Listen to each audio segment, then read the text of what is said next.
So just filming around the front. Just zoom out if I can. So you can just see there, cobbled road. So often lots of roads were cobbled back in the Victorian times.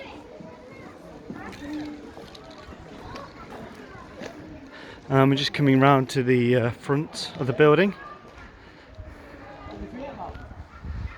And there, so we've got the chimney and the kind of clock.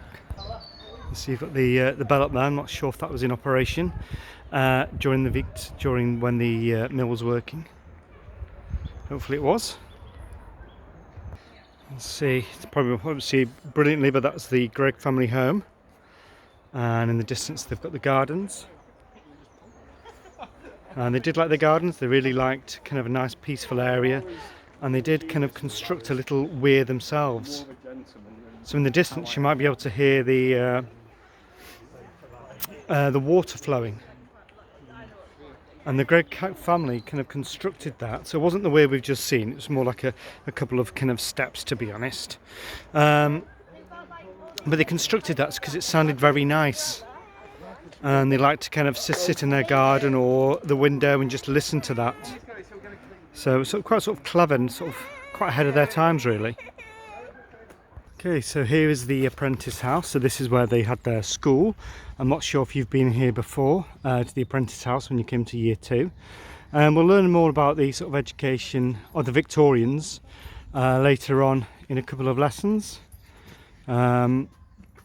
So it was sort of mid 1800s that they started schools. I'm not sure when exactly.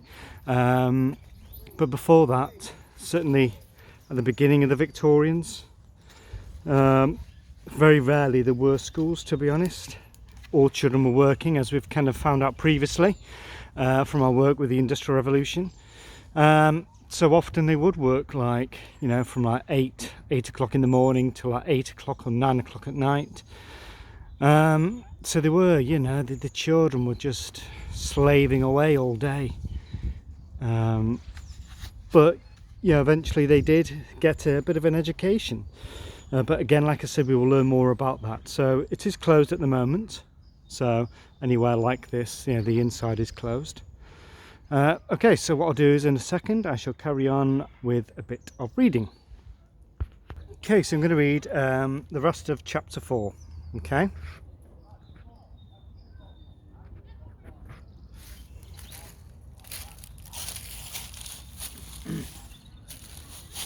Can I go with her? Go with her? Big strong boy like you? You cannot, if you're good. Mr. Sissons might let you see her tomorrow. Good, mind. Now, what good means? The matron closed her ice-cold hands over him and bent down towards him, her black bonnet crinkling. Her teeth were as black and twisted as the railings in the yard. She pulled Jim down along the corridor and into a huge green room where boys sat in silence, staring at each other and at the bare walls. They all watched Jim as he was led through the room and out into another yard. Joseph, the matron called, and a bent, shuffled man came over. His head hung below his shoulders like a stumpy bird's. He helped her to strip off Jim's clothes and to sluice him down with the icy water from the pump. Then Jim was poured into rough, itchy clothes, and his hair was tugged and jagged as with a blunt pair of scissors until his scalp felt it had been torn into shreds. He let it all happen to him. He was too frightened to resist. All he wanted was to be with his mother. He was led back into a huge hall and told to join the queue of silent boys there. They stood with their heads bowed and with bowls in their hands. There were hundreds and hundreds of people in the room, all sitting at long tables, all eating in silence. The only sound was the scraping of the knives and forks and noises of chewing and gulping. All the benches faced the same way. Mr. Sissons stood on a raised box at the end of the room, watching everyone as they waited for their food. Jim was given a ladle of broth and a corner of bread. I don't want anything, he started to say, and was pushed along in the queue. He followed the boy in front of him, and he sat on one of the benches. It's a bit of a difference there, was it? One night, having juicy kind of meat pie with gravy, and then the next, or 2 days later, having kind of broth. I think, what's broth? It's just a tap of soup with a bit of bread. And he sat on one of the benches. He glanced around him, trying to catch someone's eye, but none of the boys looked at him. They all ate with their hands bowed down, staring into their bowls. Sorry, with their heads bowed down. The boys next to him sneaked his hand across and grabbed Jim's bread. Jim ate his broth in silence. After the meal, the man with the hanging head gave Jim a blanket and showed him a room full of shelves and long boxes where all the boys slept. He pointed to the box Jim was to sleep in. Jim climbed into it and found that he'd only just had enough room to turn over in it. Small though he was. So a box as in not a cardboard box, but be a wooden box. He tied Lizzie's boots to his wrist in case anyone tried to steal them. The dormitory door was locked and they lay in darkness. During the night, an old woman prowled up and down the room with a candle in her hand, holding it to each boy's face as she passed. Jim could hear boys crying, stifling their sobs as she came and went, little puffs of sound that were hardly there at all. He lay with his eyes closed, the candle light burning red against his eyelids as she approached and stopped by him. He could hear her snuffly breath as the creak of her boots. He hardly dared to breathe. He lay awake all night thinking about Emily and Lizzie and worrying about his mother. He longed to see her again, as if she was better maybe. He could ask Mr. Sissons to let them go. As soon as in the morning the door was unlocked, old Marian's place was taken by the bent man. He shouted at the boys to queue up in the yard for their wash. "I've already broken the ice for you," he told them, "so no thinking you can dodge it." Jim ran after him. The man was so stooped that the top half of his body was curved down, like a walking stick, and when Jim spoke to him, he swung his head around to look at the boy's feet. "Please, sir," Jim said. "I'm not, sir," the man said. "I'm only doing my turn, like the rest of them.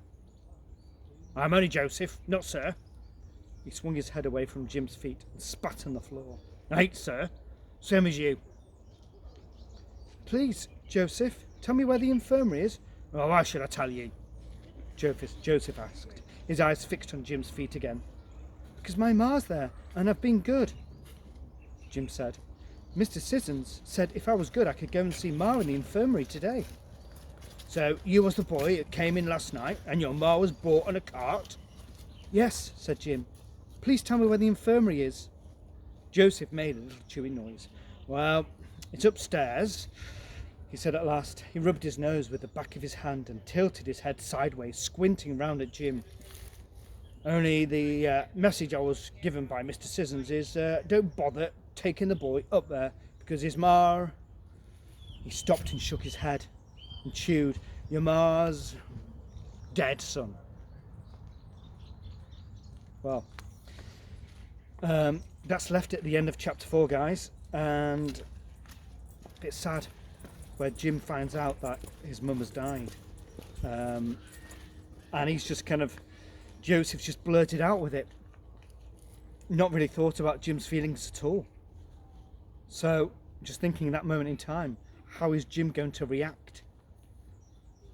He's in the workhouse, unfamiliar place, eating broth, are the boys not talking to him? Why weren't they talking to him? They were all there with their heads bowed, eating their broth, their soup, but why weren't they talking to him? Surely that's one of the first things you would do, isn't it? A new person, it's like having a new child in school. You'd talk to them, wouldn't you? So what's he going to do? How's he going to react? Okay, we'll find out in chapter 5. Okay, stop there.